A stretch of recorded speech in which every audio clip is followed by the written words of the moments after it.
नमस्कार दोस्तों, BRICS academy में फिर से आप लोगों का स्वागत है। आज हम लोग जो टॉपिक पढ़ने जा रहे हैं वो माइटोकॉन्ड्रिया है। देखिए, ये सेल के अंदर, यूकैरियोटिक सेल के अंदर आपको हमने प्रोकैरियोटिक, यूकैरियोटिक काफी डिटेल बताया गया है। मेरे प्लेलिस्ट में आप सेल के बारे में बहुत सारा स्टडी कर सकते हैं। उसमें आप देखिएगा तो जो प्रोकैरियोटिक सेल है उसमें माइटोकॉन्ड्रिया नहीं होता है। याद कर लीजिए, प्रोकैरियोटिक सेल में माइटोकॉन्ड्रिया नहीं होता है, उसके स्थान पे दूसरा सेल ऑर्गेनेल्स होता है। और मेम्ब्रेन से ही एक आगे हम इसके बारे में बताएंगे। इसको क्लियर करने के बाद जो प्रोकैरियोटिक सेल में माइटोकॉन्ड्रिया के स्थान पर क्या होता है, ठीक है। अभी थोड़ा सा वेट कीजिए। अब देखिए, माइटोकॉन्ड्रिया प्लूरल शब्द है, मतलब एक सेल में बहुत सारे माइटोकॉन्ड्रिया हो सकता है। वो डिपेंड करता है जो सेल कैसा है। जैसे कि फॉर एग्जांपल एक उदाहरण छोटा सा ले लीजिए। लीवर का अगर सेल है, एक कोशिका है, तो उसमें 1600 से भी ज्यादा माइटोकॉन्ड्रिया हो सकता है। तो इसलिए यहाँ माइटोकॉन्ड्रिया लिखा हुआ है। लेकिन अगर एक माइटोकॉन्ड्रिया हो, जैसे कि एक यहाँ डायग्राम हम बनाए हैं, तो इसको माइटोकॉन्ड्रियन कहेंगे। माइटोकॉन्ड्रियन कहेंगे सिंगल के लिए। क्लियर हो गया? तो माइटोकॉन्ड्रिया टर्म जो है आपका प्लूरल टर्म है, बहुत सारे माइटोकॉन्ड्रिया के लिए लिया जाता है। चलिए, अब हमारा जो मेन मुद्दा है, कुछ यहाँ पर साइंटिस्ट का नाम लिखा हुआ है, उसको क्लियर हम करते हैं। डिस्कवर्ड जो है सो माइटोकॉन्ड्रिया का खोज, डिस्कवर्ड का मतलब क्या होता है? खोज, हिंदी में खोज करते हैं। रिचार्ड अल्टमैन साहब किए थे। रिचार्ड अल्टमैन साहब इसका खोज किए थे 1819 में, नहीं 1890 में इसका खोज किए थे। लेकिन उस वक्त माइटोकॉन्ड्रिया नहीं बोले थे वो। माइटोकॉन्ड्रिया के स्थान पे रिचार्ड अल्टमैन साहब जो है इसको बायोप्लास्ट कहा था। क्या कहा था दोस्तों? माइटोकॉन्ड्रिया को बायोप्लास्ट कहा गया था, ठीक है।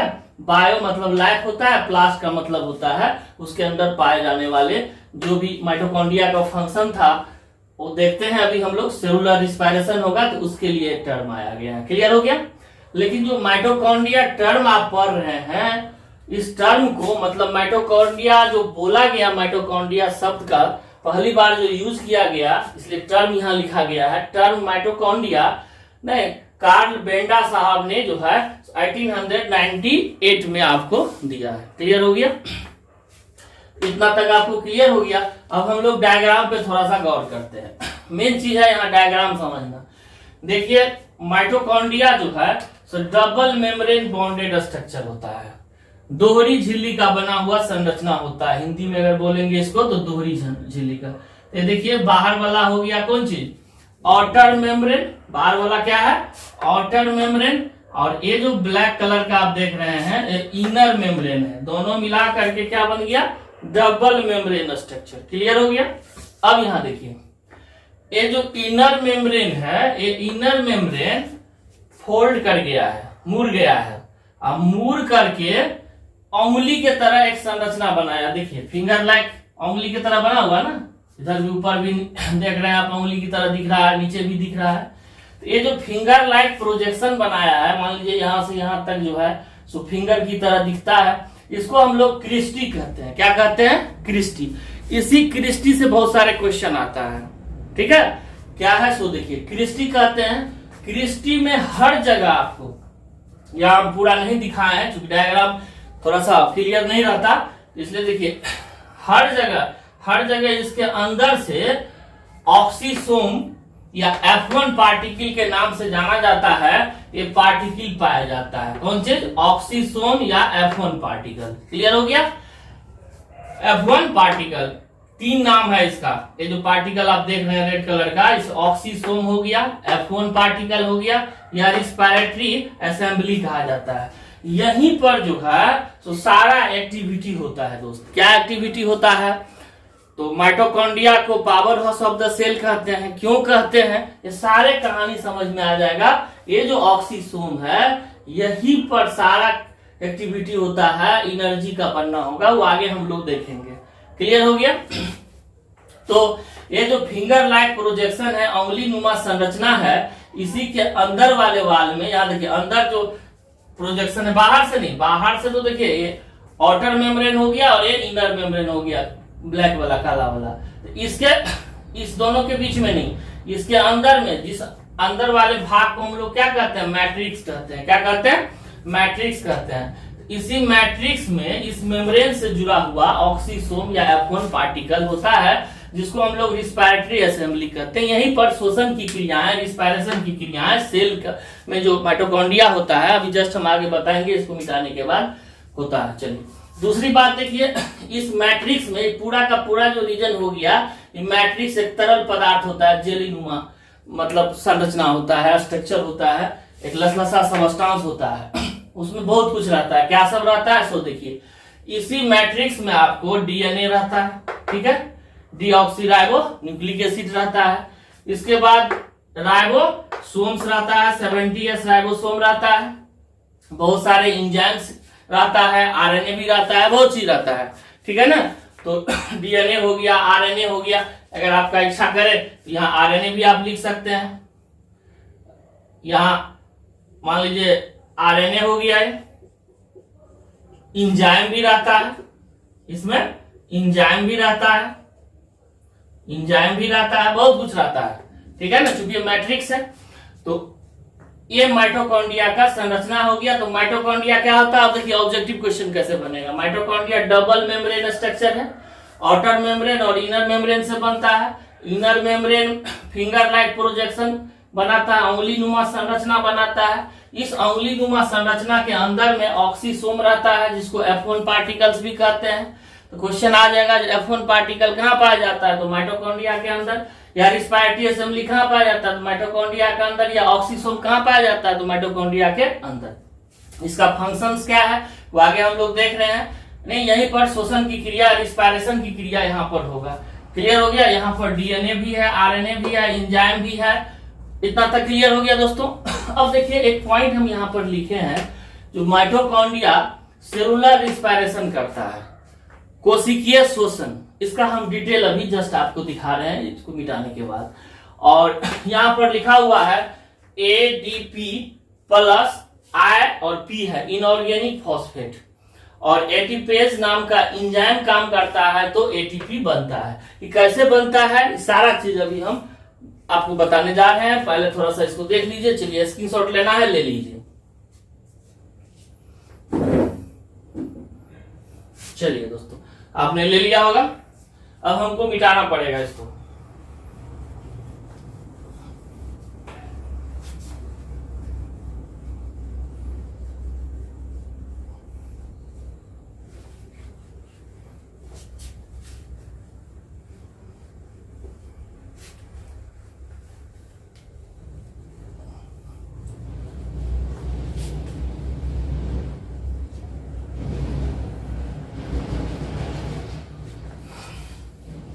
देखिए दोस्तों, आप लोगों को अगर ये वीडियो पसंद आता है तो लाइक कीजिए, सब्सक्राइब कीजिए और दोस्तों के साथ शेयर कीजिए। क्योंकि एक वीडियो बनाने में बहुत सारा मेहनत लगता है, और जब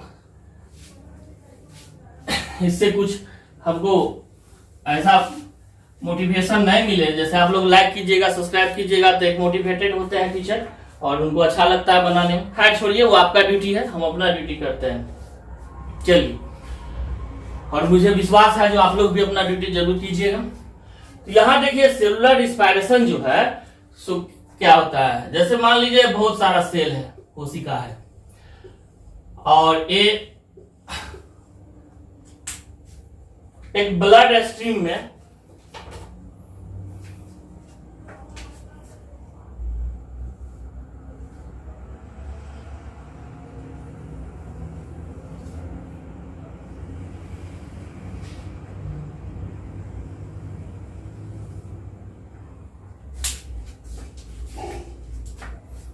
समझने की कोशिश कीजिए, काफी इंपॉर्टेंट चीज है, उतना आसानी से नहीं समझिएगा।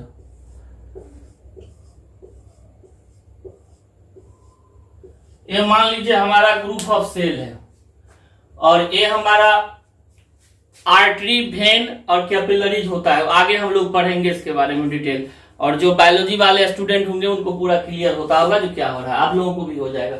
मान लीजिए ये जो स्ट्रक्चर हम बनाए हैं, मेरे उंगली का या शरीर का किसी भाग का एक सुई के नोक के बराबर मांस को काट लिए हैं मान लीजिए, और उसको इलेक्ट्रॉन माइक्रोस्कोप पर सजा दिए हैं, तो ऐसा ही आपको स्ट्रक्चर संरचना नजर आएगा। क्लियर हो गया? तो इसमें आपको क्या हो गया, ये ब्लड कैपिलरीज है, ब्लड कैपिलरीज है, ये ब्लड कैपिलरीज है आपका। तो ये जो ब्लड कैपिलरीज है, तो इसी में सारा चीज जो है, सो ब्लड कैपिलरीज है, उसमें ब्लड दौड़ रहा है, तो ब्लड का जितना कंपोजिशन है वो सारा चीज है, आरबीसी, डब्ल्यूबीसी, प्लेटलेट, प्लाज्मा, सारा चीज है। प्लाज्मा में जितने सारे हम भोजन किए हुए हैं, चाहे वो ग्लूकोज हो, चाहे जो भी चीज हम करते हैं, जैसे कि मान लीजिए कार्बोहाइड्रेट पचता है तो ग्लूकोज बनता है, प्रोटीन पचता है तो अमीनो एसिड बनता है और ब्लड में आ जाता है। न्यूक्लिक एसिड अगर खाए हैं और पच रहा है तो न्यूक्लियोटाइड, न्यूक्लियोसाइड बनेगा। फैट्स अगर खाएं तो फैटिक एसिड और ग्लिसरॉल, सारा चीज इसमें दौड़ रहा है। दौड़ने के बाद इस सेल के अंदर पहुंचेगा। तो जैसे मान लीजिए एक तो यहाँ पर से सेल हम बड़ा आपको कर देते हैं, इस सेल का स्ट्रक्चर में बड़ा देखिए, ये सेल आपका बड़ा सा एक सेल हम ले लेते हैं, और सेल बड़ा सा ले लिया, और ये आपका हो गया माइटोकॉन्ड्रिया। इसके अंदर यहाँ पर ये माइटोकॉन्ड्रिया है। तो यहीं पर एनर्जी बनता है, क्योंकि अब जब खाए हैं तो ग्लूकोज वगैरह सब जो है इसमें चला गया। जैसे मान लीजिए ग्लूकोज C6H12O6 है, तो एक आपको जो है सो सेल के अंदर पहुंचा। यहाँ पर मान लीजिए सेल के अंदर पहुंच रहा है C6H12O6 पहुंच रहा है। तो ये जो ग्लूकोज है या प्रोटीन अगर खाए हैं तो अमीनो एसिड या कुछ भी, ये टूट करके एनर्जी देगा। तो यह सारा प्रोसेस जो होता है वो सेलुलर रिस्पायरेशन कहलाता है, कोशिकीय शोषण कहलाता है। सेलुलर रिस्पायरेशन का हिंदी क्या हो गया, कोशिकीय शोषण कहलाता है। एक्चुअली हम लोग जो सांस में ऑक्सीजन लेते हैं, सांस जो लेते हैं तो ऑक्सीजन का यूज करते हैं, भले ही जो भी सराउंडिंग में होगा सब जाएगा, लेकिन हमारे यहाँ रिस्पायरेटरी सिस्टम में, हमारे लंग्स में ऐसी व्यवस्था है, हेमोग्लोबिन है, हेमोग्लोबिन पर ऑक्सीजन बाइंड होके जाता है, उसको सारा आगे हम लोग जो है सो सर्कुलेटरी सिस्टम सब में पढ़ेंगे। यहाँ देखिए, तो ये जो ग्लूकोज है इसके अंदर पहुंचेगा। ग्लूकोज पहुंचने के बाद ये ग्लूकोज सेल के अंदर जब पहुंच जाता है, पहुंचने के बाद ये टूट जाता है पायरुविक एसिड में, पायरुविक एसिड में टूटता है। खैर ये सब इतना डिटेल हमको नहीं बताना चाहिए। और पायरुविक एसिड इसके अंदर घुसेगा माइटोकॉन्ड्रिया के अंदर। तो देखिए यहां पर जो है सो 4 गो एटीपी, 4 मॉलिक्यूल एटीपी जो है सो यहां बनता है, 4 एटीपी, एडिनोसिन ट्राइफॉस्फेट होता है। ये एनर्जी करेंसी है। ये सब डिटेल अभी इतना नहीं आपको समझ में आएगा, कोई बात नहीं है, आगे पूरा क्लियर हो जाएगा। और 2 गो खर्च होता है, तो 4 गो बना प्लस हो गया, 2 गो खर्च होता है, तो 2 गो यहाँ पर हम माइनस कर देते हैं। 2 क्या किया, माइनस कर दिया, तो 2 एटीपी आपका जो है तो 2 एटीपी माइनस हो जाता है। तो नेट गेन कितना हो गया मेरा, 2। 4 बना, 2 खर्च हुआ तो 2 बना ना भाई, 2 फायदा हुआ ना। और ये चला जाता है कहां पर, माइटोकॉन्ड्रिया पर। और माइटोकॉन्ड्रिया पर जब अंदर में जब चला जाता है तो यहाँ पर हमारा ऑक्सीजन भी रहता है ब्लड में, वो भी आ जाता है इसके अंदर।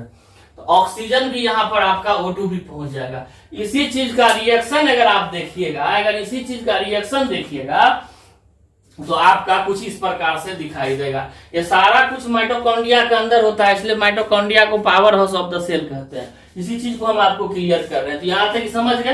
देखिए अब इसको अब हम मिटाते हैं। अब यहां देखिए होता क्या है, आपका C6H12O6 प्लस 6 मॉलिक्यूल O2, 6 गो ऑक्सीजन, ठीक है। यहां सेलुलर रिस्पायरेशन हो रहा है, रिस्पायरेशन हो रहा है। क्या हो रहा है, रिस्पायरेशन हो रहा है। सेलुलर, सेल के अंदर रिस्पायरेशन हो रहा है। कैसा, तो सेलुलर रिस्पायरेशन हो रहा है। सेलुलर रिस्पायरेशन, कोशिकीय शोषण होता है दोस्तों। तो सेलुलर रिस्पायरेशन में एक ग्लूकोज क्या करेगा, ब्रेक डाउन होगा ऑक्सीजन के प्रेजेंस में। आप जानबे करते हैं ऑक्सीजन जो है तो किसी भी चीज को तोड़ने का काम करता है। हम पढ़ेंगे सारा कुछ, केमिस्ट्री में भी पढ़ेंगे, बायोलॉजी में भी इस चीज को पढ़ेंगे। तो अब देखिए यहाँ ग्लूकोज जो है सो आपका टूटेगा। तो ग्लूकोज जो टूटेगा तो उसमें यहाँ टूटेगा तो 6 molecule carbon dioxide plus 6 molecule H2O अब प्लस देगा ये जो एक मॉलिक्यूल ग्लूकोज है, ये आपको अगर टोटल रिस्पायरेशन में अगर आप देख रहे हैं तो यहाँ पर 36 जो है 36 अब प्लस 2 का मतलब क्या हुआ, यहां से 2 जो बना हुआ है यहाँ वाला, और 36 प्लस 2 जो है सो एटीपी आपको बनता है। क्लियर हो गया? तो मतलब ये हुआ जो एक मॉलिक्यूल ग्लूकोज जब ब्रेक डाउन होगा, ऑक्सीजन कितना आ रहा है 6 मॉलिक्यूल ऑक्सीजन के प्रेजेंस में, तो 38 गो एटीपी मोटा मोटी समझिए जो मिलेगा, जिसमें माइटोकॉन्ड्रिया के अंदर कितना बनता है 36 गो। ये कितना कहां बनता है, माइटोकॉन्ड्रिया के अंदर बनता है, माइटोकॉन्ड्रिया के अंदर बनता है। और 2 गो जो है सो साइटोप्लाज्म में बनता है। कहां बनता है, साइटोप्लाज्म में बनता है ना। यहाँ ग्लाइकोलाइसिस प्रोसेस को कहते हैं। ठीक है, खैर वो सब आगे डिटेल आगे देखेंगे और कुछ। तो यहाँ पर 36 गो एटीपी या 2 गो टोटल मिला के कितना हो गया 38 एटीपी आपका बन के तैयार हो जाता है सेलुलर रिस्पायरेशन में। तो अब देखिए एनर्जी बन रहा है, 38 एटीपी आपका बन के तैयार हो गया। एक मॉलिक्यूल ग्लूकोज जब ऑक्सीडेशन करता है, ब्रेक डाउन करता है, तो ये क्या हुआ, सेलुलर रिस्पायरेशन की वजह से ऐसा हुआ। तो हम लोग जो भोजन करते हैं और श्वसन करते हैं, इसका रिजल्ट यही है दोस्तों। देखिए भोजन करने का 2 पर्पस होता है। मेन पर्पस होता है हमको जिंदा रहना है, जिंदा रहने के लिए हमको एनर्जी चाहिए, ये एटीपी के फॉर्म में। एटीपी का फुल फॉर्म होता है एडिनोसिन ट्राइफॉस्फेट। क्या होता है, अगर आप लिखना चाहें तो लिख सकते हैं एडिनोसिन ट्राइफॉस्फेट,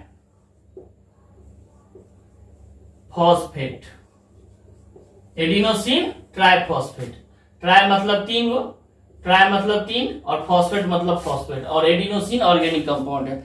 तो देखिए यह एक एनर्जी करेंसी है, जैसे मनी करेंसी होता है ना, डॉलर, हमारा रुपया, रुपीज, और हर जगह का अलग अलग होता है। उसी ढंग से एनर्जी का जो करेंसी होता है वो एटीपी होता है। ये सब सारा आगे और हम डिटेल देखेंगे, फिलहाल आप इतना पर काम चलाइए। एडिनोसिन ट्राइफॉस्फेट जो है इतना बनता है। क्लियर हो गया? अब देखिए यहाँ पर क्या होता है, हमारे शरीर में माइटोकॉन्ड्रिया के अंदर पहले से मौजूद रहता है एडीपी। तो एडिनोसिन डाइफॉस्फेट हो गया, जैसे यहाँ ट्राई है ना, एडिनो ए का मतलब एडिनोसिन, डी का मतलब यहाँ पर डाई हुआ, जैसे यहाँ ट्राई था टी के लिए। एडिनोसिन डाइफॉस्फेट और इनऑर्गेनिक फॉस्फेट एक ठो बाइंड करता है, यहाँ एटीपीएज नाम का एंजाइम है ये, और तब बनता है एटीपी। क्लियर हो गया? क्या बनता है, एटीपी बनता है। तो ये ऑलरेडी मौजूद रहता है माइटोकॉन्ड्रिया के अंदर, और जब ग्लूकोज ब्रेक डाउन करता है, ग्लूकोज जो है सो टूटता है, तो केमिकल बॉन्ड से बना हुआ है, 6 गो कार्बन, 12 गो हाइड्रोजन, 6 गो ऑक्सीजन यहाँ पर जो है सो क्या है, केमिकल बॉन्ड से बना हुआ है। तो जब बीच में बंधन मतलब केमिकल बॉन्ड टूटता है, रासायनिक बंधन टूटता है, तो एनर्जी निकलता है। उसी एनर्जी के बल पर यहाँ पर एडीपी जो है सो वो फॉस्फेट जोड़ करके एटीपी बनाता है। एक फॉस्फेट को जोड़ करके क्या बनाता है, एटीपी बनाता है। क्लियर हो गया? तो सारा जो बनता है वो एटीपी जो बनेगा वो 38 मॉलिक्यूल एटीपी बनेगा। क्लियर हो गया? और उसी से अभी हम आपको पढ़ा रहे हैं, तो एनर्जी खर्च हो रहा है। या दुनिया का कोई भी एक्टिविटी आप कीजिएगा तो एटीपी खर्च होगा। जैसे आंख भी अगर 1 मिनट में लगभग 6 बार पलकता है, ठीक है। और जो भी एक्टिविटी आप कर रहे हैं, चाहे आप सांस ले रहे हैं या कोई भी काम, ऐसा नहीं है जिसमें एटीपी का जरूरत नहीं होता हो। ठीक है दोस्तों, तो एटीपी बनता है, इसलिए माइटोकॉन्ड्रिया को power house of the cell कहते हैं। तो एटीपी बना रहा है, तो इसलिए माइटोकॉन्ड्रिया को क्या कहेंगे हम लोग, power house of the cell कहेंगे। क्या कहेंगे, पावर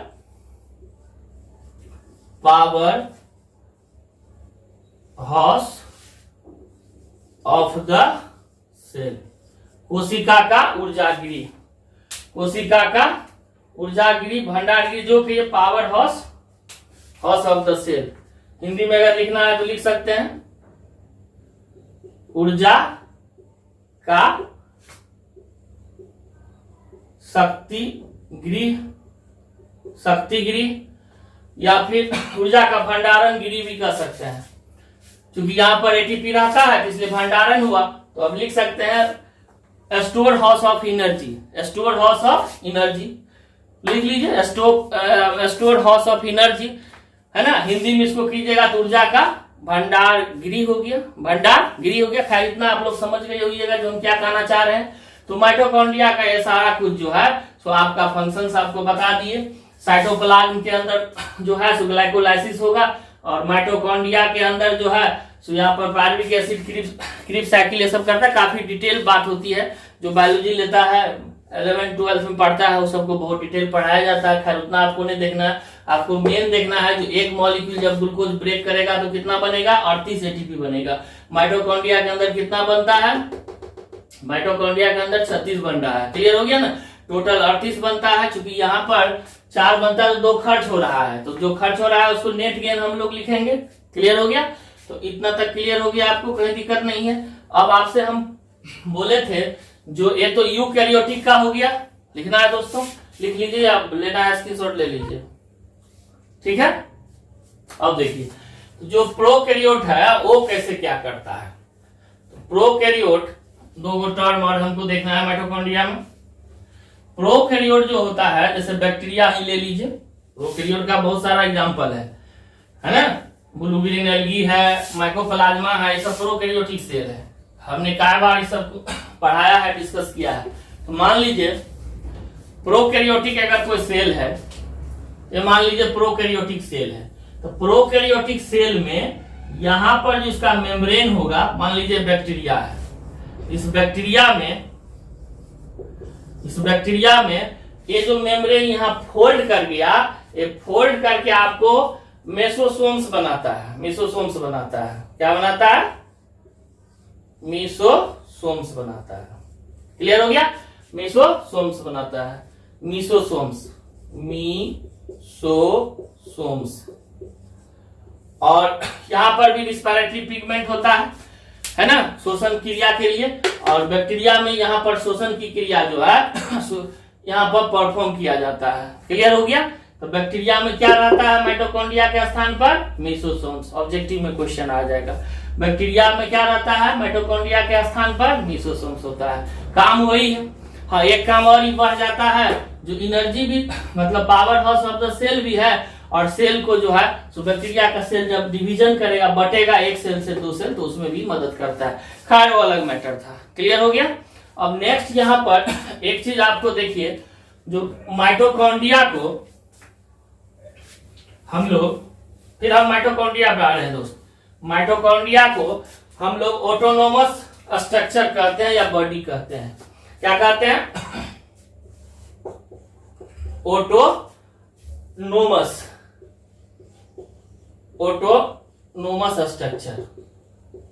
स्ट्रक्चर संरचना, जिसको हिंदी में आप कहते हैं ऑटोनोमस स्ट्रक्चर। क्यों कहते हैं किसको, माइटोकॉन्ड्रिया को। आप लिख सकते हैं जो माइटोकॉन्ड्रिया जो है आपका,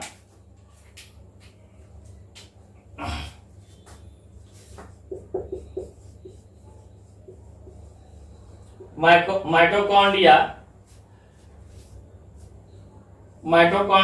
are also semi autonomous structure.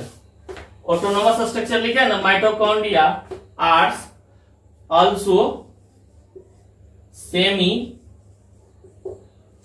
Autonomous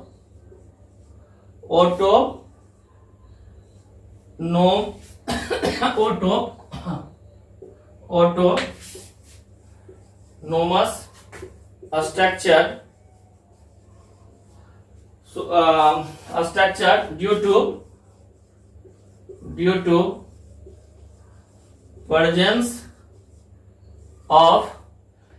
to presence of DNA, RNA,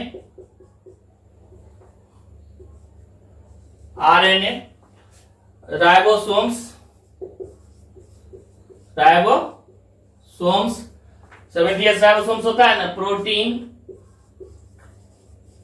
proteins, enzymes etc है ना, enzymes etc in the matrix. हम स्ट्रक्चर में बताया था आपको मैट्रिक्स में। अब देखिए इसका मतलब क्या हुआ, आपके दिमाग में होगा सर क्या लिख रहे हैं, इसका मतलब क्या है। Mitochondria are also semi autonomous structure due to presence of RNA, DNA, RNA, ribosomes, proteins, enzymes in the matrix. जैसे दो स्ट्रक्चर है सेल के अंदर, जैसे माइटोकॉन्ड्रिया और एगो क्लोरोप्लास्ट, ठीक है ना, वो दोनों ऑटोनोमस स्ट्रक्चर कहलाता है, क्योंकि अपना माइटोकॉन्ड्रिया अपने अंदर वो सारा कुछ रखता है जिससे उस माइटोकॉन्ड्रिया से फिर नए माइटोकॉन्ड्रिया का निर्माण हो जाएगा। क्लियर हो गया? जैसे एक सेल से दो सेल बनता है ना, तो क्या हुआ, ऑटोनोमस बॉडी हुआ, अपने आप बन रहा है। उसी ढंग से एक माइटोकॉन्ड्रिया से दूसरा माइटोकॉन्ड्रिया बनता है, एक क्लोरोप्लास्ट से दूसरा क्लोरोप्लास्ट बनता है। लेकिन ये बात आपको एंडोप्लाज्मिक रेटिकुलम में, गोल्जी बॉडी में या राइबोसोम में आपने नहीं सुना होगा। हम पीछे वाले वीडियो आपको प्लेलिस्ट में है, आप जाके देखिएगा, उसका ओरिजिन बताया था, जो ओरिजिन इसका कहां से होता है। किसी को न्यूक्लियोलस से होता है, किसी के न्यूक्लियर मेम्ब्रेन से होता है, लेकिन इसका जो निर्माण होता है माइटोकॉन्ड्रिया का, वो माइटोकॉन्ड्रिया से ही होता है। इसलिए माइटोकॉन्ड्रिया को हम लोग क्या कहते हैं न, मतलब माइटोकॉन्ड्रिया ऑरिजिनेट, इसमें दूसरा पॉइंट लिख सकते हैं, जो माइटोकॉन्ड्रिया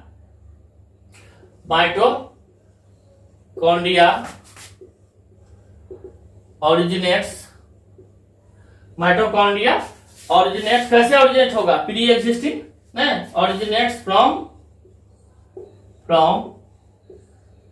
प्री एग्जिस्टिंग माइटोकॉन्ड्रिया, ठीक है। थोड़ा सा डिटेल हो गया। Mitochondria originate from pre existing mitochondria. जैसे सेल में आपको सेल थ्योरी में बताया था, हमने वीडियो पढ़ा हुआ देख सकते हैं, जो cell originate from pre existing cell. अभी जो बात बताए हैं उसी को इंग्लिश में लिख दिया है हमने। जो माइटोकॉन्ड्रिया का निर्माण होता है, माइटोकॉन्ड्रिया पहले वाले माइटोकॉन्ड्रिया से ही, माइटोकॉन्ड्रिया का निर्माण होता है पहले वाले माइटोकॉन्ड्रिया से। और माइटोकॉन्ड्रिया का फंक्शंस क्या है वो समझ ही गए, power house of cell, store, आप कह सकते हैं स्टोर हाउस ऑफ एनर्जी। इसके बाद बैक्टीरिया के केस में मेसोसोम्स होगा माइटोकॉन्ड्रिया के स्थान पर, इसमें डीएनए होता है, 70S राइबोसोम होता है, नहीं, माइटोकॉन्ड्रिया में भी और क्लोरोप्लास्ट में भी सारा चीज होता है, इसलिए इसको ऑटोनोमस स्ट्रक्चर कहते हैं। तो अगर आपको ऑब्जेक्टिव में आ जाएगा, जो इसमें से 4 गो ऑप्शन दे देगा, उसमें पूछेगा जो ऑटोनोमस स्ट्रक्चर कौन है, तो अगर माइटोकॉन्ड्रिया और क्लोरोप्लास्ट रहता है तो होगा। अगर जहां पर रहेगा, जैसे कि मान लीजिए 4 गो दे दिया स्ट्रक्चर, राइबोसोम दे दिया, गोल्जी बॉडी दे दीजिए, लाइसोसोम दे दिया और माइटोकॉन्ड्रिया दे दिया, तो ऑटोनोमस स्ट्रक्चर में क्या हो जाएगा, माइटोकॉन्ड्रिया का स्थान हो जाएगा। क्लियर हो गया? या 2-2 करके दे देगा तो एक जगह माइटोकॉन्ड्रिया और क्लोरोप्लास्ट रहेगा, बाकी जगह जो है सो गोल्जी बॉडी, एंडोप्लाज्मिक रेटिकुलम होगा, लाइसोसोम, राइबोसोम होगा, और भी कुछ दे सकता है, वो सब होगा। समझ में आया ना? मतलब माइटोकॉन्ड्रिया और क्लोरोप्लास्ट ऑटोनोमस स्ट्रक्चर होता है। जैसे सेल से सेल का निर्माण होता है, उसी ढंग से माइटोकॉन्ड्रिया से माइटोकॉन्ड्रिया का निर्माण होता है, क्लोरोप्लास्ट से क्लोरोप्लास्ट का निर्माण होता है। इतना तक क्लियर हो गया दोस्तों? तो शायद अब आपको माइटोकॉन्ड्रिया में कहीं कोई दिक्कत नहीं आएगा, और इसको आप नोट डाउन कर लीजिएगा, और ऑब्जेक्टिव वाली कोई भी बुक होगी तो उसे आप बना सकते हैं। ठीक है, थैंक यू वेरी मच।